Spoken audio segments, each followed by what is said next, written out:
Hi there, my name is Kendrick, and welcome to another ENFP male interview. Today, I get to interview Josh. So, Josh, welcome, man. Hey man, how's it going? Good, dude. So, can you tell us what your full type is? Yeah, so I am a INTJ jumper, and I'm double masculine, and my animal stack is sleep, blast, play, and consume. Last. Gotcha. So, NIFI then, right? So, Yep. not the traditional INTJ. Not the traditional INTJ. Yeah, I guess at some point when I was like, I don't know, 2 years old, my brain was like, huh, I like the FI a little more than that TE. Yeah.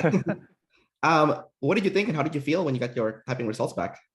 So it was kind of my experience with receiving my type back, I think it was a little unique, right? So when I first joined the Facebook community, um, I already had my video ready to go because I already was in the classes for, like 2 months, and then I made the video like a month out from like the submission date. And as soon as I uploaded it, I started getting like a lot of guesses with my exact type that I have right now.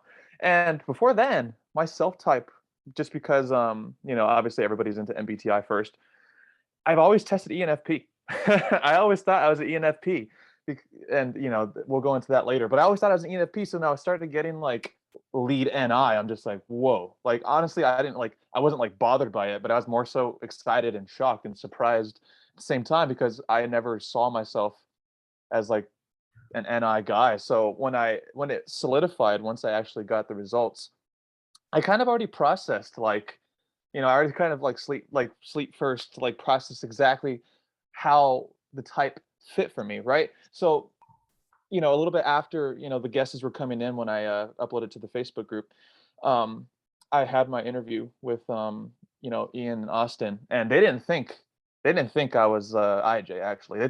They both thought I was an EP, right? Austin thought I was an ENFP, and then Ian thought I was an ESFP. So I was just like, okay, you guys seem more qualified than me. I believe your opinion. So then I kind of jumped off of that like INTJ train. So it was weird though because like when I had first processed like being like my specific type, everything like in my life ever just made sense, right? Everything like me not being like super like socially extroverted, although it may come off that I am, just all the tropes that would be associated with my actual type. I'm just like, that makes sense. That makes a lot of sense. So when it solidified on the second of this month, I was just like, I knew it. I knew it was true. Everything that about me and all of like the things that I like and don't really like, that all lines up with what the type like offers. So yeah. So, that would mean you are scared of chaos then. Is that right? Uh-huh. Yeah, physical world chaos, definitely. Which is weird because you have masculine SE and double masculine ST. So, you're kind of, you can navigate around it. I don't know if that makes sense. Yeah, dude. So it's so weird because it's definitely like a huge peacock because let's say I'm out like walking in the streets of like a big city like LA or something like that. Like because like the double masculine ST is like aware of everything that's going on. I'm like I treat it like it's like a mission like every single time. I'm like, don't look at this person, don't walk over there, follow me. Like here, follow my path right now. I'll take you guys to safety. And it's obviously a peacock because I'm like very scared of what's going on and stuff like that. And I'm just like, oh yeah, guys, I have this plan, but I'm not calling it a plan. I'm just like, oh, come on, follow me. I know exactly. I see everything. I know everything that's going to happen. Let's go. So it's definitely like there's this concept called evil world syndrome. And I think that is the case for like a lot of like any last people. So like the SIJs. But I think for the NIJs, we have like scary world syndrome. Like the physical reality is what's going to get me, not the unknown. The unknown isn't harmful, but the physical reality is going to get me one day. That's definitely a thing that I'm afraid of. Has it gotten you before? Have you tripped up in the sensory? Um, I've only tripped up so far as I ignore my physical surroundings and I just let like a bunch of like clutter pile up. So not having SI really like bites me on the butt with that because I'm just like whatever. I could live I could live in mess. That's fine. But actual like physical things like getting mugged or something like that. Like no, I'm pretty like I'd like to think I'm socially aware and I'm aware of like everybody in the room and I know like who to stay away from and who to associate with. I would like to think so at least. And so far, so good. That's good with the masculine sensory. I think that helps because my girlfriend is also NIFI. She's sleep consumed though. So Okay. yeah, she and I swear she almost gets hit by a car every time we go outside. So it's like, you know, that's definitely the sensory chaos and is out to get you guys. Yeah, man. Yeah, but it's funny because like just whoever I'm with, if they do something like kind of dumb in the sensory, like risky, they'll get like a like a sleep blast lecture from me, explain like everything wrong with that. So it's funny, it's funny, and I think probably just because of the fact that I like played a lot of sports growing up, that made me like hyper aware of like my body and my surroundings and my physical placement in the world. So that's why I think like even with people with my friends that are like lead SE, I think sometimes I'm probably more because I'm overworking the SE because I'm afraid of it. I'm probably better at the SE, or at least being aware of my surroundings than they are. So it's very interesting. So how are you in sports? Because that's SE chaos everywhere when you play sports. Well, growing up, I was never really like one of the most like aggressive, like like I'm not Joe Rogan. I wasn't one of the most aggressive like athletes on the court or on the field. But I would say that I, I was pretty good at like sort of like I mean I don't have masculine NI, but I still like the NI was pretty good at thinking a few steps ahead, and obviously I want to know what's going to happen next. Like let's say I'm playing baseball, I'm like, okay, what am I going to do if the ball gets hit to me? And then the ball gets hit to me, I'm like, oh, okay, I already thought about it, so I'm good. I already prepared for it. So it's just I think having like the feminine NI really helps me with sports, and helped me I should say, because it wasn't so locked on into like what's going to happen in the next 5 seconds. It was locked on to like maybe like these few things could happen in the next 5 seconds. And me having the masculine SE and the TE for that matter, just like because the kinesthetic preference just allowed me to like know exactly how to use my body to finally be ready for the moment I was already thinking about. So would you say that you learn best through doing things with your body and your hands, being a lead kinesthetic? 100%, man, 100%. And it was funny because like the whole time when I was like thinking about like my self type, I was on the fence with like audio and kinesthetic. And ultimately kinesthetic, like I mean, aside from like the actual like masculine TE, feminine TE, like polarity, I think the kinesthetic just makes more sense for me than the audio, because it's like being kinesthetic makes me aware of like every single thing that my body is doing. And it's funny because so just to answer your question about learning, yes, so I play guitar, and I can't learn by like watching the video or listening to the song. Like I have to like actually like get in there and do the thing myself. Or anything with anything really. You could apply any sort of skill that I've ever picked up, or any sort of thing that I had to have practiced. I have to like actually like get the reps in to do it, like like studying for an exam back when I was in college by going for a walk, that sort of thing. Like actually like even talking, I would say even talking, like obviously like blaster lessons, learning through Blast and stuff like that, because I think talking is I mean it's more of an auditory thing, but I would like to think it's a movement thing as well, because when I talk, movement is associated with talking. So yeah, I would definitely say that learning through kinesthetic sort of movements is actually like one of the most things that I'm aware of. And obviously I'd be hyper aware of it because I'm conscious of my demons. That's super interesting, man. Because like for me, I'm audio kinesthetic, so Yeah. the sound tells me what the movement is gonna be, not the movement comes first. Mm, So it's because I teach spin, so when I teach spin, okay. I have to listen to the music first, and the music will tell me what drills I'm gonna do with this with the bicycle. Interesting. So Yeah. it's opposite from yours because you need to do the movement Do the first. movement first. Yeah, and that could be because of Blast also, because you need to like do to Just learn. jump in. Yeah, exactly. Um, okay. What about the audio stuff though? You seem like you like audio also. I see the guitar in the back. So Oh yeah. are you very auditory as well? 100%. It's awesome because I so obviously I do music. I make music. I'm in a band and all that stuff. And it's just present, man. Like being able to like control my voice and make it, because I'm also the singer for the band as well. So it's like I have like the way I conceptualize singing is very it's also pretty visual too, but like it's very much like I'm in control. Like I could like imagine singing nasally when I have to hit higher notes, and I can imagine like sinking my voice down as well. So I have pretty good control over like my vocal cords. And I think that's very much associated with audios. But I also, it's like it's pretty easy to like, if I'm listening to a song, to distinguish all the sounds from each other. Like, oh, okay, that's that. This is right there. They probably did this to that. You know, it's like that's the case. But like, it's funny too, because like on let's say like walks or if I'm at work, like nothing can come up to me like unexpected because I'm hearing it first. Like I hear like footsteps or the crackles or the gates lifting up or something like that. It's like, and I'm hyper aware of it too because like I said, it's a demon, so therefore I'm most conscious of it and scared of it. So yeah, definitely the audio is very obvious as well. Those two, the kinesthetic and the audio, are like working together like all the time.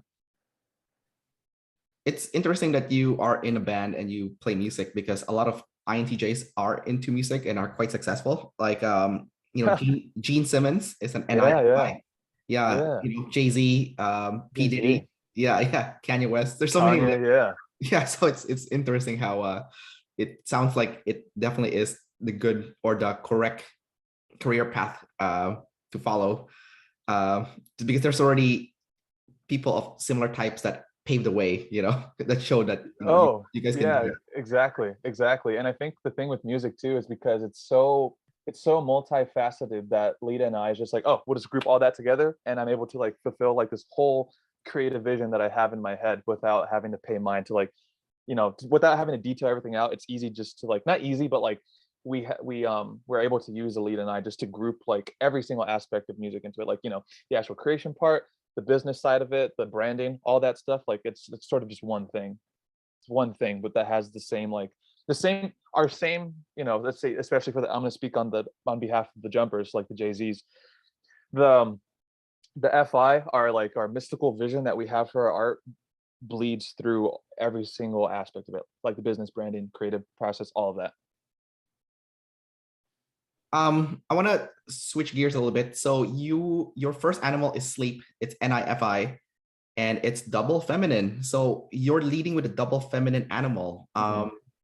Because you're leading with a double feminine animal, would you say you come across as more feminine on the front end, just because you are not going to be very aggressive with an ST, I suppose, because you're starting off with your double feminine animal and also your identity?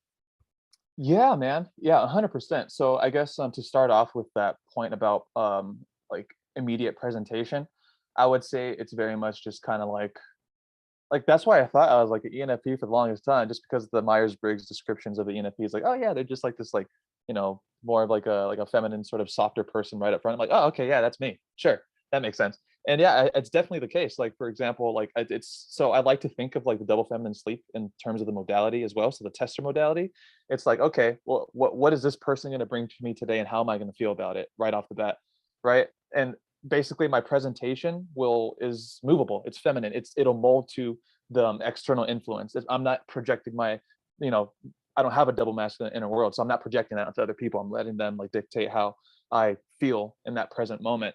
And with the whole movable inner world, movable identity, dude, that's 100% the case. Like with self-typing, you can imagine there's probably a nightmare for like a double feminine like me, because it's like, oh, this is the new conclusion for the week. This week I'm this type. Oh, never mind. This week I'm this type now because this person said that, because I'm not consuming properly. So I'm not gonna jump into that yet. But yeah, definitely it's extremely movable, and I've gotten like I've taken so many losses with that sort of modality of sleep, just because like it's hard for me to stay like totally like locked on like a sort of conclusion or a sort of like a desire that I have for my business life or my social life.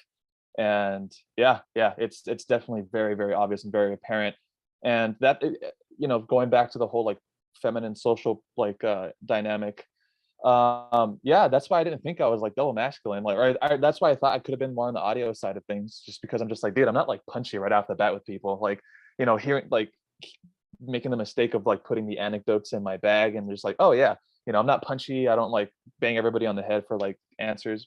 But it's just, yeah, that with now knowing what I know now, with the fact that the double feminine sleep is like the first thing that I kind of present myself with, it just makes all the sense in the world.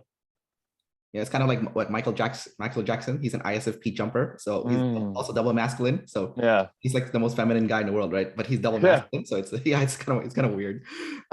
So dude, your sleep is also NF, so that is also what is responsible for helping you find your purpose and meaning in life.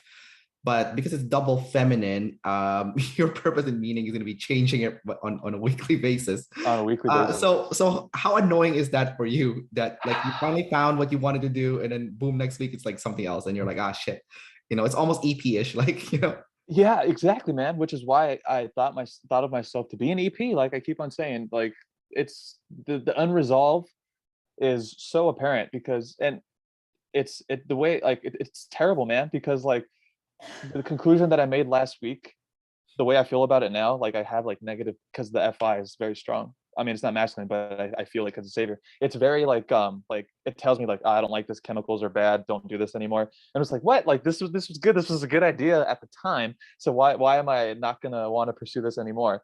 So I've kind of learned over time to sort of like tell FI to shut up.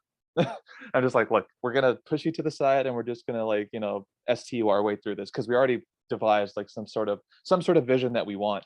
So we're just gonna push you to the side for a bit and just keep on going. Yeah, because the way I want to approach, let's say like the music making, right? I have so many unfinished ideas, like sort of like just like the blast is like, okay, we're gonna get started, and then boom, we're just gonna pull away. We're gonna pull away as fast as we got started. It's like a as above so below sort of thing. It's like the dynamic, very first immediate like punch of like working on the song. The next week, I don't like the song anymore. I'm just gonna put it to the side. It's gonna rot in my computer for like forever. So yeah, it's definitely it's made me very unfocused when it comes to like production.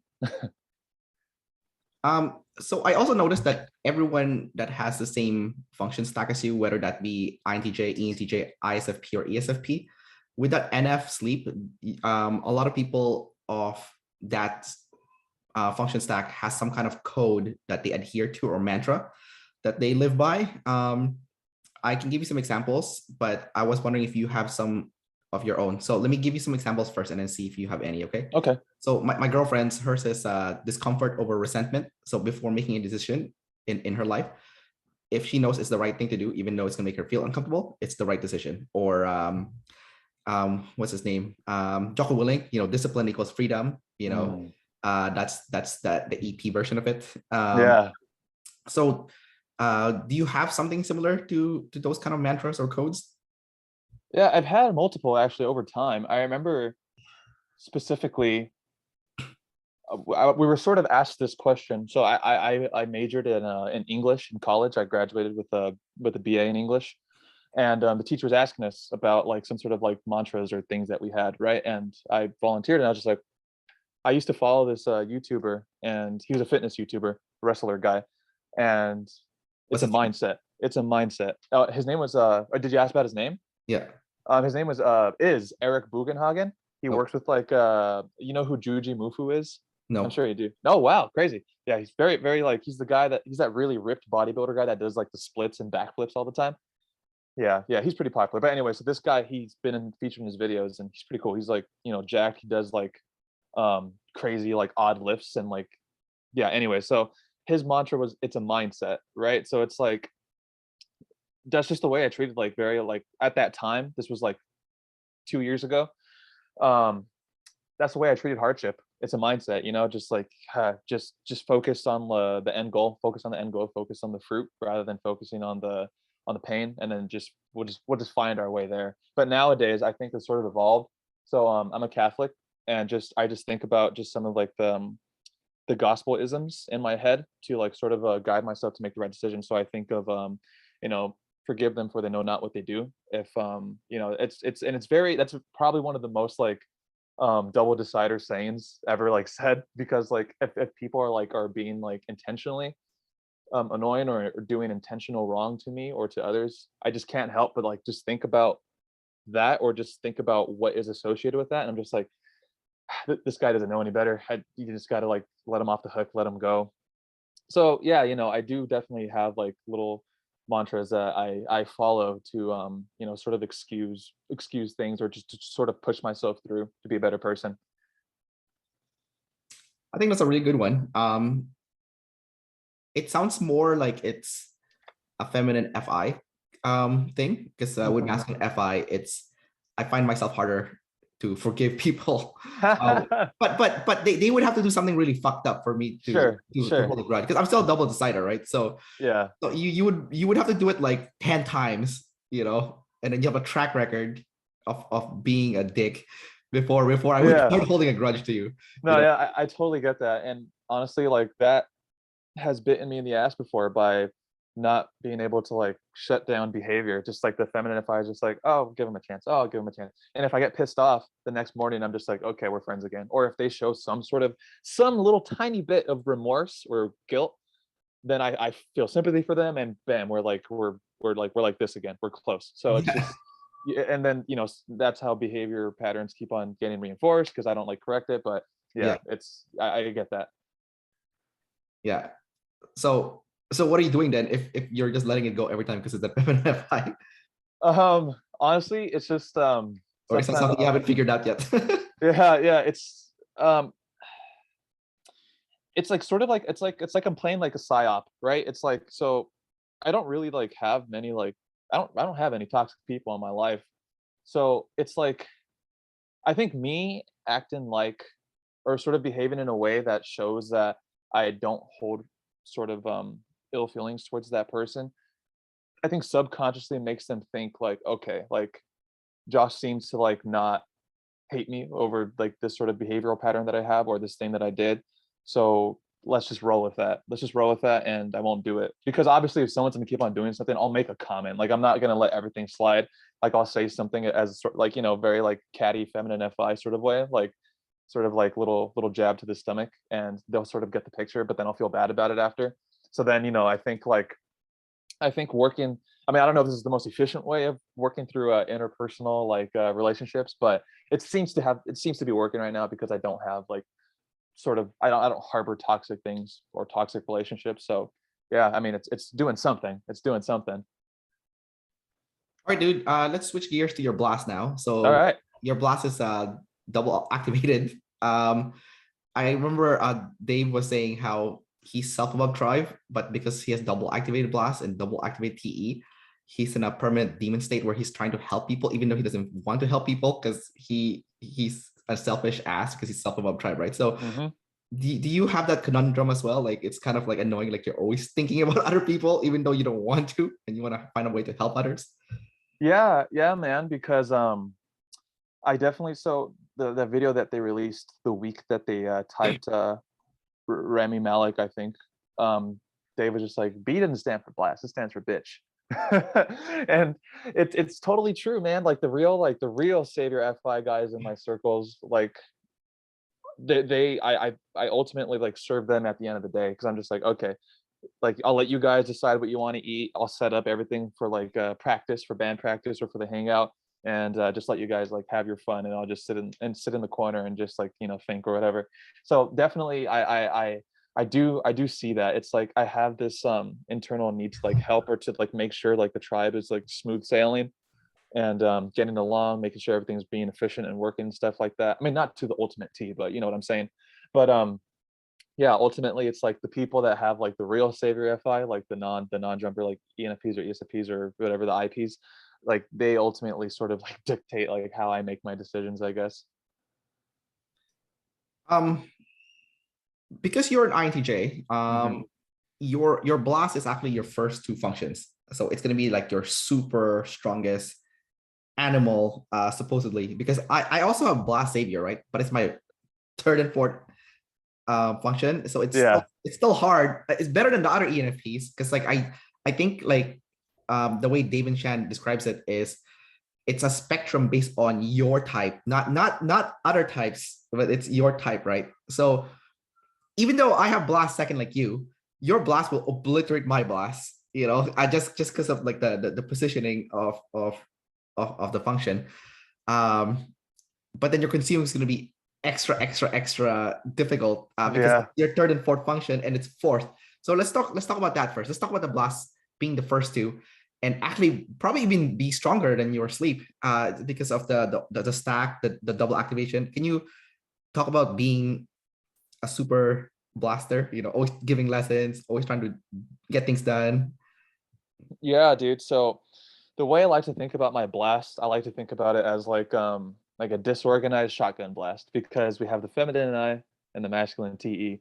So it's like, it's very just like scattered, like, okay, let's work on this, let's work on that, let's work on this, let's work on that, let's work on this. And then like the people that I'm working with, I'm like, okay, so this is, I'm sort of giving them and some intuitive like NF sleep, like conclusion life lessons as I'm doing something, like, man, this is really important because, and then dot dot dot. And then yeah, it's just, and of course, like I'll sort of like try to drive home my point, and I'll argue it too, because if someone tries to challenge the masculine TE, of course I'm not going to let it go, because I'm just like, I just have like this internal urge just to like fight on the reasons rather than fight on the actual lesson I'm giving.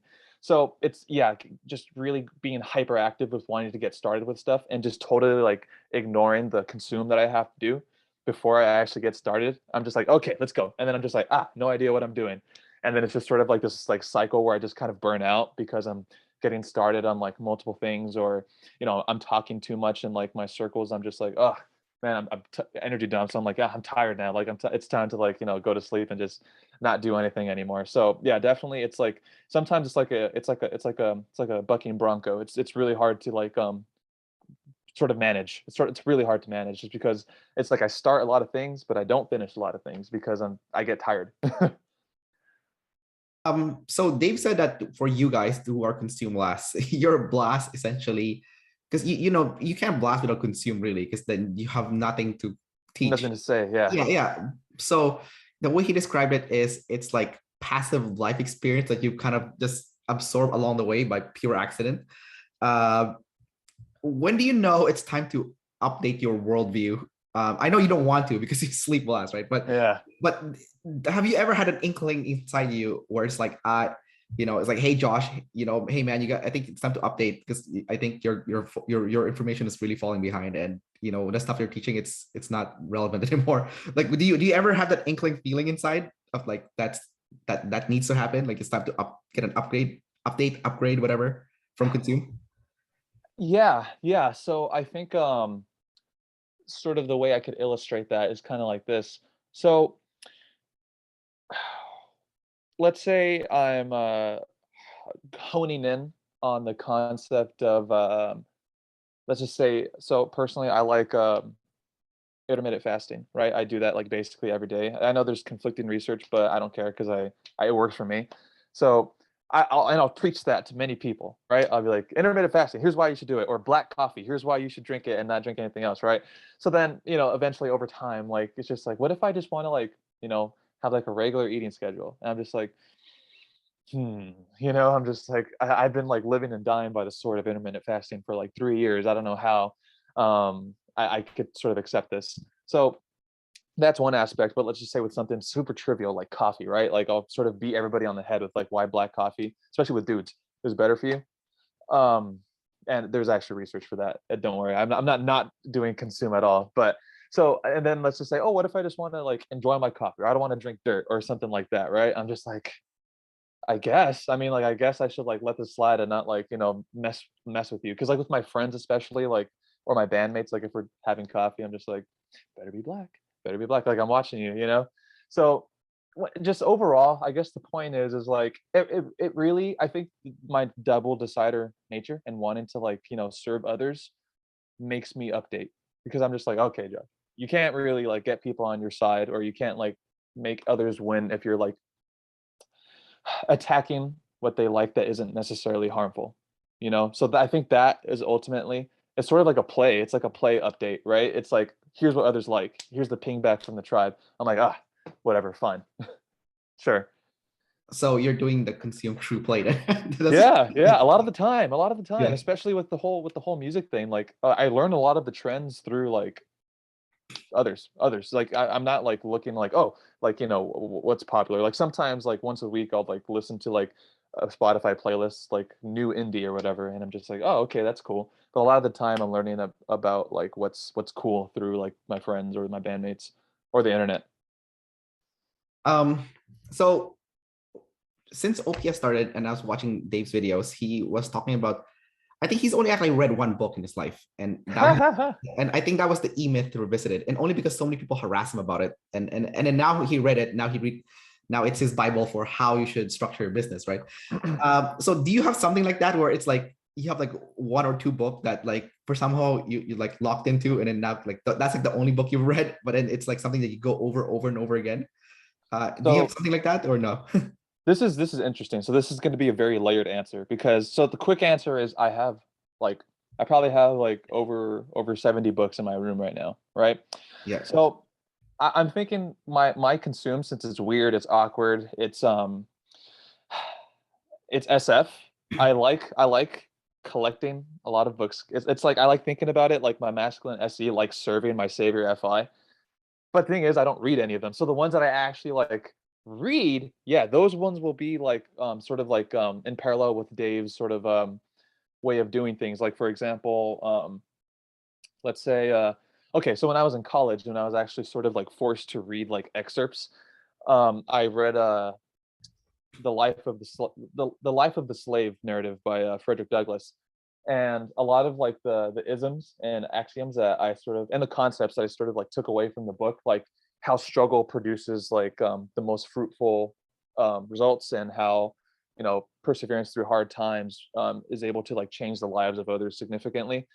I sort of like stole that away and was like preaching like that for like years without actually like having to like not having to, but whatever, without actually like reading any sort of like other material that was like either in confliction with the conclusions that I came up with, or yeah, or anything else like that. So really, and even still, I still only like really teach the lessons that I learned from the that Frederick Douglass narrative, and of course like the new things that I read. So it's actually like, funny that you bring up reading because so I'm doing that 30-day challenge in the community, and what it is, I'm going to read 2 books this month. 2 books that are over 200 pages long, just to like sort of like keep on like updating my theories or whatever. And last year I actually read 7 books. I finished 7 books last year. So I've been, without actually knowing that I had consumed last, I've been actively like fighting my urge to not like take in information, to take in new concepts or anything like that. So yeah, definitely I'm doing my best to update, but I do relate to the just teaching like the same old thing that I read from like this one thing a long time ago.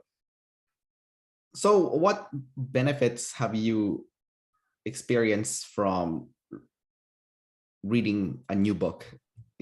Have you had any some, because usually when you do your fourth function or fourth animal, it fills in the gaps that badly needed some fueling. So how do you yeah what did you experience? So to continue on with that whole Frederick Douglass example, um, so even though I didn't even finish reading the whole book, I just read like this 20-40 page excerpt that we were assigned for in class, and I was able to like piece out like I NI'd the rest of it. I got a little bit of SE and I just NI'd like the rest of it. So what reading other source material is doing for me is like I'm able just to keep on adding to that, because if the seed of like 20 pages of reading was able to produce like this whole thing that I've taught for like 3 years, then 700 pages of like 5 books, that's gonna like make that like whole theory be even more rich and even more expansive and even more relatable. Because if I'm keeping up to date, well, not necessarily up to date, but if I'm just taking in something new, the things that I teach and the art that I make, the music that I make will be naturally more digestible to other audiences, because I'm not limiting myself to one narrowed down source of information. My theory is able to be more widespread because I'm starting to update, or not because I'm starting to, but because I'm actively working towards that. Because your consume is SF, do you like Mhm. to read like fictional books as opposed to nonfiction? No, actually, because I think subconsciously I consume to blast. It's a lot of nonfiction. I'm just like, how is this going to serve the TE? How is this going to work for me? How is this going to work for the others in my life? So, last year I read Can't Hurt Me by David Goggins. I read, I read a lot of like, I read mostly nonfiction last year, actually. Out of like the 7 books that I finished last year, only one of them was fiction, which was Animal Form. And that's very like a practical, like theory book anyways, even in metaphor. So yeah, so honestly, I don't really like reading fiction because like I don't know, just getting into their whole little world, I'm just like, not interested. Like I want to know about the real world that I live in now, and I think that's just like a double masculine ST thing. So yeah. Gotcha. So I noticed that a lot of INTJs, that when they do enjoy fictional works, whether that be book or or TV or movies, whatever, they prefer something that's more realistic. Mm-hmm. It's like, I think Dave was saying he hates those superheroes that have like the superpowers that just like magically erases all the problems. Like he wants like more practical powers, like maybe like the Punisher or something. You know, he doesn't have any power. Yeah. He just has like a gun. You know, so do you find yourself relating more to more realistic movies or TV shows as opposed to something that's more fantasy based, like Harry Potter or Lord of the Ring or what those kind of stuff? Yeah.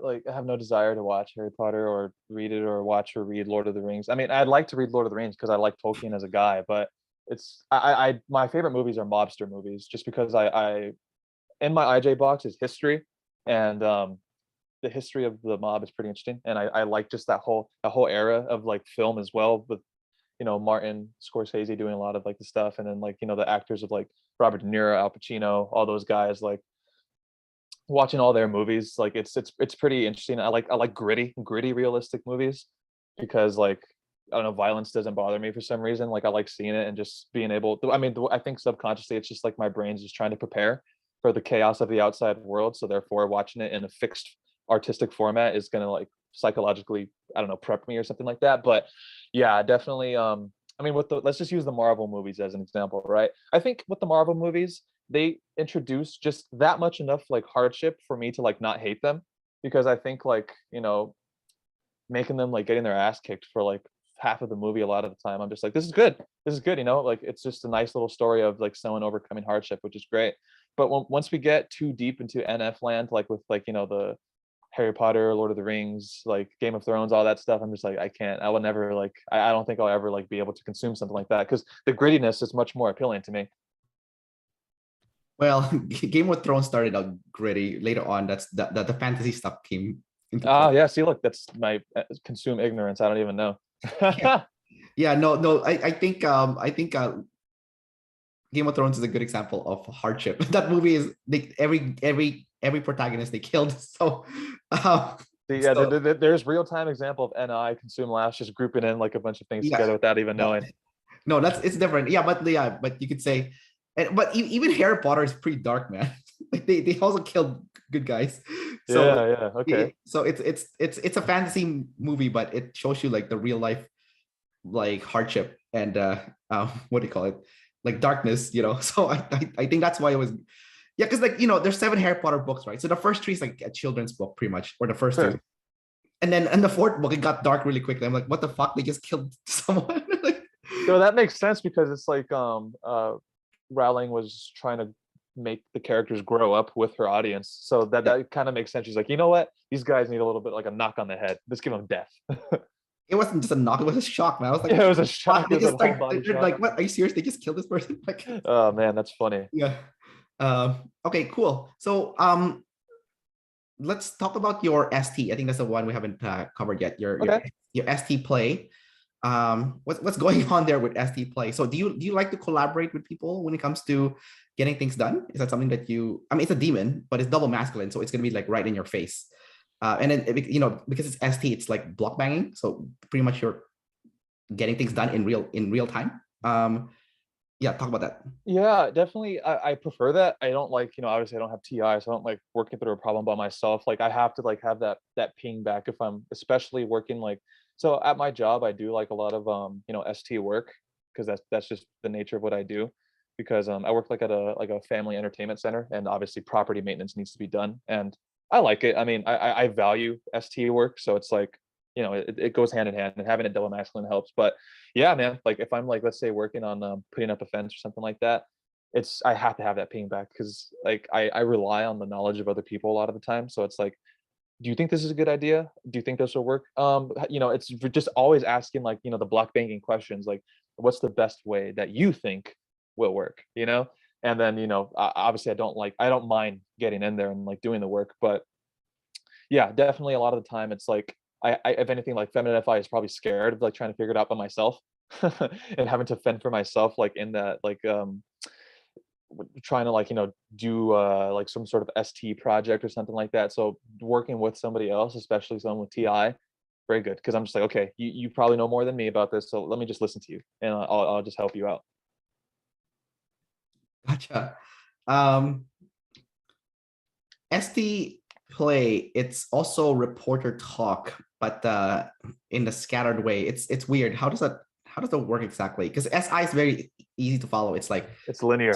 yeah, I know. It's like, okay, step one, do this, step two, do this, step three. So it's like, it's easy to follow. But SSE is like, it's like it's almost like time traveling. Like you'll talk about you'll be telling me something that happened today, and then suddenly, without like in any context or whatever, you'll tell me something that happened like 10 years ago. And then you'll go back to like 5 years ago, and then it's like teleporting, and I'm like, the fuck's going on? So Yeah. That's a wonderful thing. I mean, that's the wonderful thing about SCNI is just like it's like because the NI makes sense, but then we're just like boom, highlight reel. This relates to that for this reason. But so the ST fact report is it's kind of funny. So yeah, it's exactly what you think it is, man. It's just like a scattered like shotgun blast of like facts. Like if I try to like be linear about my explanations about things, it ends up just being, oh yeah, then you should do this, and then you should do that. Oh, you can't forget about this either, you know? So then yeah, it's hilarious. Like I try my best to like at least structure my explanations or structure my my quote unquote fact reports, but it's like it's basically impossible because I'm always going to end up talking about like some sort of irrelevant event or irrelevant like piece of information. Well, not it wouldn't be irrelevant to me obviously, but to the listener, they might think it's irrelevant or weird or scattered or like sort of like chaotic, which is probably why I also thought I was an EP because I'm like, oh, I'm definitely chaotic because the way I explain things is just like all over the place. But yeah, that fact report thing, man, that's always going to be like it's always going to be all over the place and like basically like getting like a bunch of seeds and like scattering them like, good luck, hopefully you like make sense of this mess that I just created. that's funny. And the feminine and I doesn't help with that either, not at all. Okay, so NI is also, so people with NI also makes lists like SI people, but it's different. The list is like abstract and it's not like something that's concrete. So it's like there was a community member, Savannah. She showed what an NI list looks like, which was, I think, was super helpful. Like something like things that I need to do today, like self-love, or be kind to myself. It's like I was like, okay, it is a list, but it's like abstract. So do you do that kind of stuff? Do you have like an NI list to do for yourself or other people? I'm gonna say no because I think for the fact that I thought I was an ENFP for years, like I just automatically implemented SI into my list, and I think my mom is lead SI, IJ of some sort. So having like her sort of like showing me how to be productive, and me again just projecting like me thinking I'm an ENFP and using it like, oh, I got to activate my demon SI or whatever. That just makes me have like super pragmatic and chronological lists, and I think the NI lists happen like just in here. I don't actually like write them down. Oh, Like, I see. if, as a matter of fact, I'm not even making lists most of the time. So I'm gonna have like a non-concrete list in my head rather than have like a SI sort of like abstract list. Because if I am making a list, it's for a damn good reason. So it's a lot of the time, yeah, the NI list is not going to be like physical. I wonder if that's a masculine NI then, because yeah, Maybe. maybe. Okay. I think that's what's happening then. Feminine NI people don't do that. So it's a Yeah, and I masculine think NI. the masculine SE is going to be a little bit more pragmatic about our lists. Yeah, It's going to be more like and the double activated blast too, because it's like, okay, this is what we got to get done, so let's just like bulldoze our way through it, sort of a thing. gotcha. Um, you're an IJ, so your fear is chaos, and you have an IJ box. When do you ever leave the IJ box? Do you ever leave it, or is it permanently on all the time? Like, is there a time when like, like, because from my experience dealing with people with lead NI, um, they're okay with leaving the box as long as someone drags them outside the box, and then the box gets bigger when someone drags them outside the box because the worldview is now bigger. But then I've noticed that lead NIs will not go out of the way to expand the box. Someone has to drag them outside the box. Do you think that's true? That like you need to have your friends and family members to drag you out, otherwise it's gonna stay the same. Yeah, and that's what having not play last helps me with, because and having that mindset of serving the tribe, because I'm just like, you guys decide what I'm going to do. Like I'm letting go of like my box is basically like activated when I'm alone or if I'm with people who I'm super close to.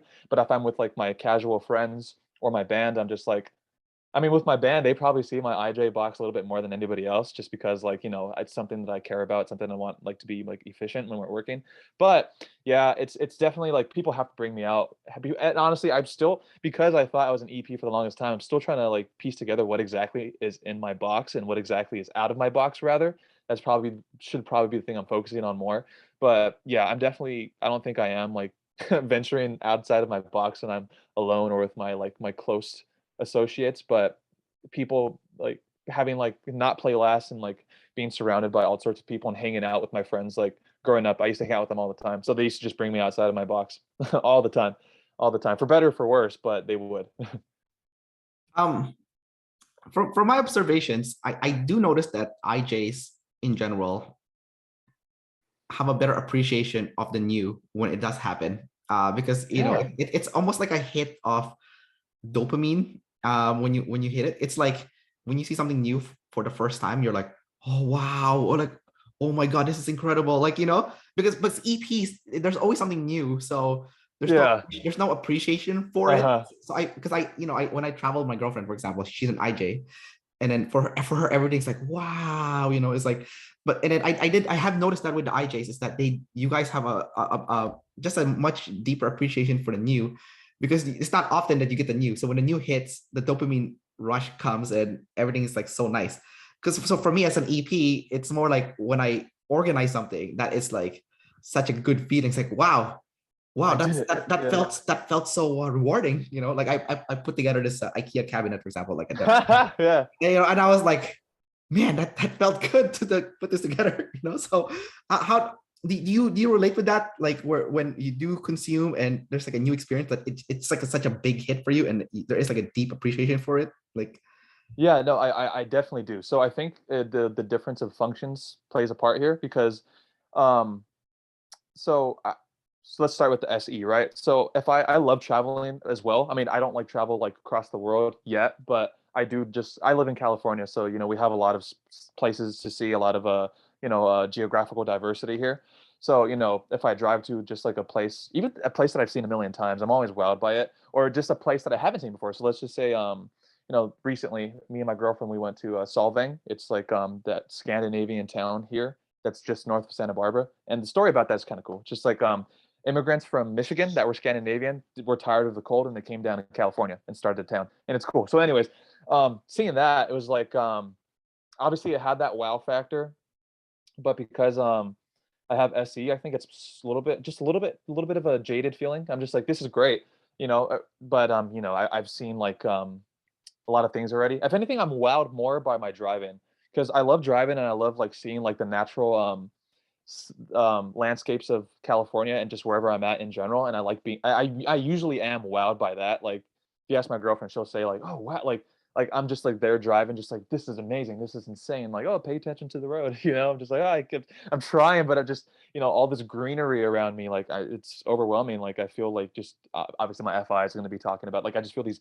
amazing like feelings and like the mysticism about sightseeing is crazy. But so I think I get that wow dopamine factor when I'm consuming like a new concept, because that's like that's the consume that I'm quote unquote not really doing, because I'm just honing in on the concepts that I'm already constructing all the time. So if I read like let's just say some sort of new perspective or a new aspect dealing with the same sort of concept that I'm nailing down, I'm just like, whoa, this is crazy. Now I could like kind of like, it's like this like epiphany moment, like epiphany shock. I'm just like, wow, I'm gonna like steal that, include that, put that in my box, and now I can overwork that. So I think to answer your question, yes, I do um, have those like dopamine hits, those like just wow, I didn't know this was here moments. But a lot of the times that will come when I'm exposed to a new concept or a new idea, because that's the consume that I'm technically not doing, versus the SE consume. I'm sort of like seeing it all the time and I'm aware of it, sort of doing it every day. So yeah. To answer your question, yes, I do feel that. I guess because the SE also likes to compare like the like physical things. Uh-huh. Yeah. So if I'm unimpressed with something, it's because I've seen something cooler before. Right. Yeah, that's true. And then yeah, like you said, the NI, it's the one, it's a box, so that it needs to get expanded. So Hmm. the new concept with um there was something I was gonna ask you about, which flew out of my head, which is so annoying. I hate when that happens. Oh my god, it was a tie into what you were saying about the NI, but then it flew out. So I'm still not. Like Oh my like on god. the narrowing down side of things, or having like the fixed concept, or like anything ringing the bell or no? Yeah, so it was something along those lines. It was an NI related. Oh right, there we go. I got it now. So Cool. um, so I think what's very interesting about the NI versus SI is like SI is actually a physical box. It's actually like a physical. It's a physical box. Yeah. And NI is not. So it's like it's what's inside that of interest to you that you're gonna develop. So I find that very fascinating because like a lot of lead NI people do travel a lot. And you would think, why are you travel? Like I thought NI people, they don't like to travel. I thought they like to stay in a box. Like, no, it's if it's inside their box, then they will do it, you know. So it's like it's weird. It's like almost like a paradox, you know. So Yeah. so Yeah, it because I personally love going out and seeing stuff. I love traveling, like all that is cool. And if you were to see, like, if you were to come into my room and see all my things, you'd be like, there's no way this guy's an IJ. He has way too many like books, way too many like I like collecting bottles of alcohol, bottles of beer, just because I like the aesthetics of them. yeah. The visuals are really cool to me. I have a bunch of guitars, like there's like 5 right there, and there's like more right here that you can't see. So it's like you don't really expect, like, if you're just to come in with a layman's understanding of how an IJ operates, you probably, like, if you were to see my room, you're like, this guy's not an IJ. Look at all these things. But the thing is that everything in my room can be narrowed down to like 2 or 3 like sub boxes within my greater box. Which We is got it's like we got just Catholic stuff, we have music stuff, and we have alcohol. There we go. Let's just say philosophy, music, and alcohol. That's like what my room is. I see. So and then within those boxes, I like digging deep into them and narrowing. And the SE is just like, oh, okay, let's get more because this is fun. This is what we like. Okay, I see. So you're collecting the SE representation of what's Mm-hmm. Of the idea. the idea, and then you have a lot of the SE too. Yeah, because the essence of the whole alcohol thing is, again, I admire the aesthetics of beer bottles and like the actual labels and stuff like that. So the more I collect, it's just like a nice little representation of like the overall idea that I admire. That's interesting. I definitely don't do that. I don't even buy souvenirs when I travel. Like Wow, that's crazy. because Wow, that I don't want anything physical that's new. I just want like the old physical stuff. Like even when I work out, I don't like new workouts. I like the same exact same exercise. man, As I like I used to like I was a gym rat at some point because I used to major in kinesiology. That was my first major. yes. So every time, like, I had like a new workout routine every 2 weeks. Like, okay, this week I'm gonna do some like 5-through-run powerlifting split, right? 5-3-1. And Yeah. then next week we're doing a push-pull legs, and then stuff like that. So it's like I always got to like implement that new SE just to discover what's inside of the NI. Like, let's see how deep we can go into this. Yeah, I did notice that. I interviewed an ESFP before, and he said the biggest issue he had with working out was that he kept getting bored with the same movement, so he had to keep changing it every week. And but it's bad because then you don't get stronger in that one lift. Yeah. So so Yeah, it just depends on the goals, man. Because right now, like I work out still, but I'm not a gym rat, and my goal is just be healthy. So I could afford to like switch up my workout every single week yeah, because I'm still burning calories, I'm still getting my heart rate up, I'm still doing my health due diligence. yeah, But yeah, definitely, if I ever were to like actually be focused on my numbers again, I would have to like do some SI, unfortunately. yeah, For me, unfortunately. right. Yeah, for me it's the opposite view. It's just SI. I don't want anything new. Like I don't want to do that. I don't want to do Turkish get up or any of that shit. or Bulgarian split squat, all that stuff. But just I do Bulgarians, but I hate it. okay, okay. But it's in my SI box of like Yeah, of yeah, movements that you like already. Which it's funny, yeah, because like if I just have like this cut and dry routine, I'm just like, dude, I need to add something crazy into here. Like I want to add like a zerker squat. Have you heard of those? Where you have like the bar inside of your elbows and you no, like hold it like I that? hate that shit. I'm just like No Zercher squats for me. No. Yeah. those front squats, everything. Like the variation is fun. It's fun for me. Yeah, no, my girlfriend when she works out, it's a new workout every week. She needed to work with a coach before because otherwise she would Ah. she would keep changing her exercise. you know? Yeah, and it's funny because like when me and my girlfriend go to the gym, I don't really, excuse me, I don't really have a plan going in. I'm just like, I just kind of look around, sort of like scan the SE, see what people are doing, and I'm like, okay, I see that the incline bench is open. Let's just do that today, and then I just like kind of structure my workout based off of that first movement. Yeah, well, I mean, for me, I have SI, so I'm very territorial in the gym too. It's like, oh, that asshole is using my bench, like that's my bench, like that bench is mine. I'm, like stay away from that area. Yeah. See, But I when, sort of relate to that, but then like I could easily get over it. I'm just like, oh well, today we're doing I don't know, like pull-ups instead. We're starting off with heavy pull-ups. yeah, well, I mean, with the SE, it's more like, yeah, sure, we can share the sensory Yeah. environment, but for SI, it's like, nope, this bench is my bench. It's like you become territorial with like the object. It's like you feel like it's yours, even though it's not Yeah. public No, space. I get that. Yeah, that makes sense. Yeah, like you with your ideas is personal, right? It's NI. So like for me, my ideas are not personal. I just shit it out. I don't care.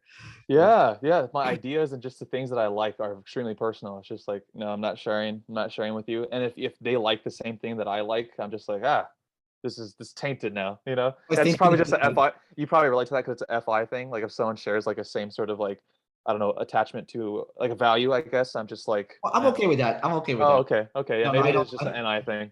No, I'm just like, I thought I was the coolest person in the world. How could you be cool too? yeah, no, that sounds like NI because like for me, I'm like, no. We can both like the same thing. That's fine. Yeah. Wow. Yeah, yeah. I'm like I'm a big gatekeeper when it comes to things that I like. All right, cool, dude. So we're gonna wrap up the interview here. All right. So yeah, thanks for coming out, Josh, and sharing more about your life and about your specific type. And yeah, man, take care and enjoy the rest of your day. Likewise, man. Appreciate it. Thanks. Thanks All for right, having me on. peace out.